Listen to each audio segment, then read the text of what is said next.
Acho que a gente não pode entender isso como algo que não seja uma vitória do governo Lula. Tirando o que já está dado. Bom, o que está dado? Donald Trump utiliza tarifas altas, aquele choque de tarifas como estratégia de negociação. Isso está dado, a gente já sabia como acontecia. Às vezes ele impõe as tarifas e ele vai depois retira, mas ele gosta desse choque. O que também está dado?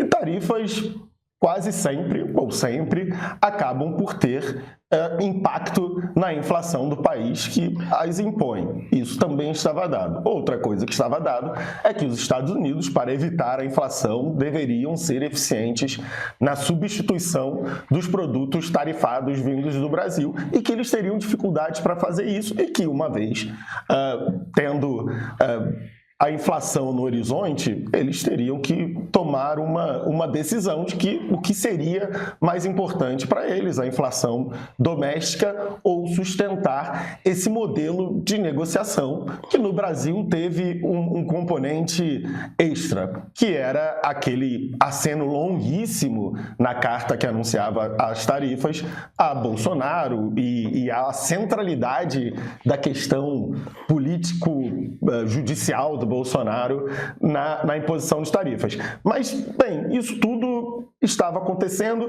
e, de certa forma, não estava ao alcance do governo brasileiro. O governo brasileiro recebeu aquilo vindo de Donald Trump. Mas, se ao recebermos as tarifas, ao vermos as tarifas impostas, conversamos aqui que o governo brasileiro realmente não tinha muitos canais de contato com o governo americano. Se o governo brasileiro poderia ter, independentemente das questões políticas, ter pensado nos Estados Unidos como parceiros comerciais importantes e aberto canais de comunicação, o que não era o caso até aquele momento, a gente não pode, pensando da mesma forma, desprezar o que foi feito desde que as tarifas foram anunciadas. Houve, claro, comitivas de empresários que ajudaram a abrir esse caminho, mas o governo brasileiro se dedicou, o governo brasileiro colocou essa como uma das prioridades, inclusive recolhendo dividendos políticos. A popularidade do presidente aumentou quando as tarifas entregaram a Lula um discurso de defesa do Brasil, muito justamente, inclusive.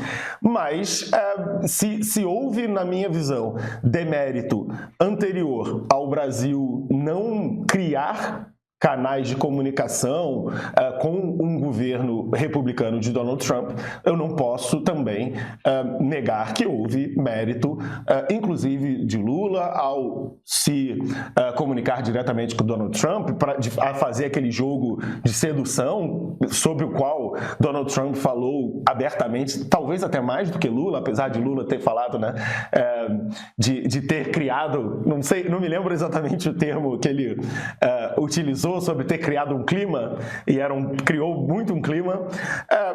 Acho, então, que, em resumo, que se houve uma certa relutância no Brasil, ao Brasil se aproximar de Donald Trump como um parceiro comercial anteriormente, o Brasil soube colocar as prioridades em ordem, o Brasil soube ser a pessoa madura nessa relação. Na época, muita gente dizia, olha, se Donald Trump está nos hostilizando, por que nós vamos querer criar canais de contato? Bom, porque eles são nossos clientes e nós somos melhores do que esse tipo de política, né? Então, o Brasil foi lá, o Alckmin se engajou nessa questão diretamente, o Itamaraty se engajou na questão diretamente, e Lula também. E pode ser que isso seja apenas resultado da inflação, mas o que não se pode negar é que o governo brasileiro se engajou na questão e que, se todo problema que acontece acaba sendo ônus do governo, acaba estourando no colo do governo da vez, quando uma notícia boa acontece, muito justamente acaba sendo vista como bônus do governo da vez também. Magno, eu acho que você, de certa forma,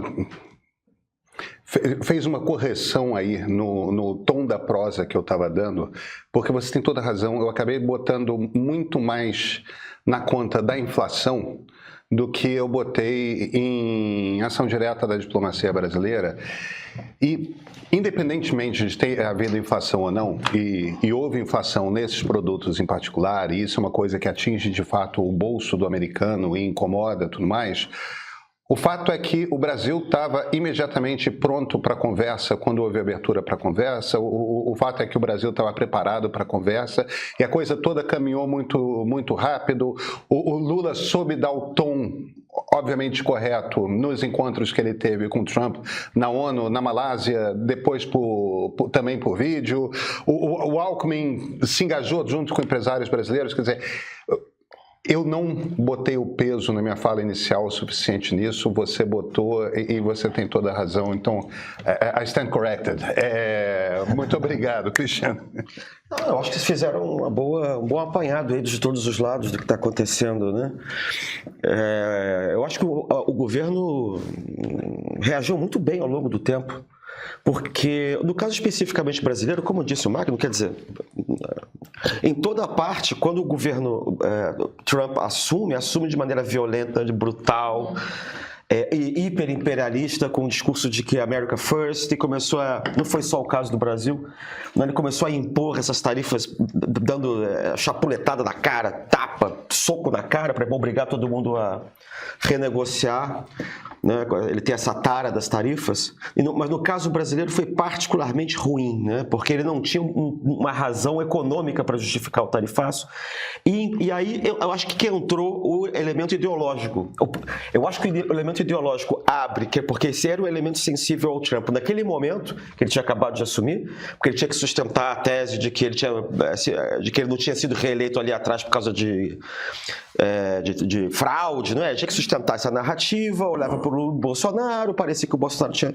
Né? O Marco Rubio veio com o prato feito com essa história também do anti-esquerdismo, né? Dessa coisa da ultradireita. Só que com o tempo aconteceu o quê? Né? Pelo menos em público, o Lula não piscou. Provavelmente por trás o Alckmin começou a se mexer, e sobretudo os importadores, né, norte-americanos dos produtos brasileiros começaram a se mexer, nós começamos a nos mexer também do lado de cá, e começou a ter uma pressão. E é interessante que ao longo do tempo, em público, quem tomou a iniciativa de procurar o Lula foi o próprio Trump, ali na ONU, né, e depois começou a falar bem do Lula. Foi até uma coisa muito engraçada naquela reunião da ONU, porque ele estava lendo o discurso dele, que foi posterior ao Lula, e depois de ele ter encontrado com o Lula ali na sala, foi um discurso muito engraçado, porque o discurso todo escrito era metendo o pau no governo brasileiro. E aí quando ele começou a meter o pau, ele parou, começou a falar bem do governo brasileiro, tinha contrato com o Lula, tinha contrato com a Química, depois muito obrigado, aí voltou a ler o texto que ele estava esculhambando o Brasil. Né? Então, quer dizer, eu acho que o negócio foi muito bem feito, realmente Itamaraty, essas ações todas, e o tempo foi o senhor da razão do ponto de vista econômico. O Trump, e aí eu acho que eu posso fazer alguma contribuição maior, que é uma coisa que me interessa, é ver o seguinte, que é uma questão até que a gente tem discutido aqui desde o começo do governo Trump, né? Eu, Pedro e tal, que é o seguinte, qual será a capacidade de resistência do sistema norte-americano a essa pretensão ditatorial do governo Trump de governar por decreto, de dar porrada, de passar por cima das outras instituições, né? Qual vai ser a reação do Congresso e do Supremo? Eu fiquei lembrando, por exemplo, do governo Collor, que também chegou, lembra? Ficou dando porrada, dando não sei o quê. Tem um primeiro momento, quando as coisas são julgadas muito ruins e o presidente está uma espécie de ungido pela urna, que todo mundo meio que se recolhe e deixa o barco rolar. Deixa acontecer, e com o tempo você fica vendo quais são os limites que o sujeito vai enfrentando. E o Trump está começando a enfrentar muita resistência de tudo que é lugar, inclusive do Congresso. Tem gente, por exemplo, nos Estados Unidos que fala que ele está começando a parecer um pato manco, entre outros motivos, porque já parece que ele não vai ter coragem de tentar, como quis difundir o Steve Bannon, de que ele vai querer recorrer a um próximo mandato que ele não pode. Né? Porque estava com essa história de que ele ia depois. Agora, quando as pessoas começam a ver que ele não pode, automaticamente você já tem uma espécie de horizonte fixo de poder. No caso do Trump, porque ele sabe que o governo dele vai acabar daqui a 3 anos. Né? Então, há quem diga que ele já é está ficando uma espécie de pato manco, e que a influência dele sobre o próprio Partido Republicano já está recrudescendo. Tem os episódios dos arquivos do Epstein, né? Que ele não conseguiu segurar. Né? Vão ter que abrir esses arquivos. Tem o fato de que o Partido Republicano recusou praticar obstrução também, o tal do filibuster, que é um tipo de obstrução parlamentar nos Estados Unidos para passagem, né? Se eles tivessem conseguido fazer com que o Partido Republicano passasse por cima da obstrução democrata, a legislação deles passaria com muito mais facilidade, mas os próprios republicanos se recusam porque eles sabem que um dia vão vir os democratas, e aí eles vão, se eles suprimirem a possibilidade de obstrução, quem vai ficar encrencado depois são os próprios republicanos quando eles ficarem em minoria no Congresso, né? A gente viu também, acho que foi em Indiana, não é? Em que o Estado está se recusando, também está tendo dificuldade em redesenhar os distritos, entendeu? Porque o Trump está querendo obrigar os governos dominados por republicanos nos estados redesenhem todos os mapas eleitorais para garantir maior vitória dos republicanos nas eleições de midterms do ano que vem. Está começando a ter também resistência a respeito das coisas dessa execução extrajudicial de supostos traficantes no Caribe, né? O Pedro falou dessas sanções à Rússia também, que ele quer ficar passando pano para o Putin, mas boa parte do Partido Republicano não quer passar.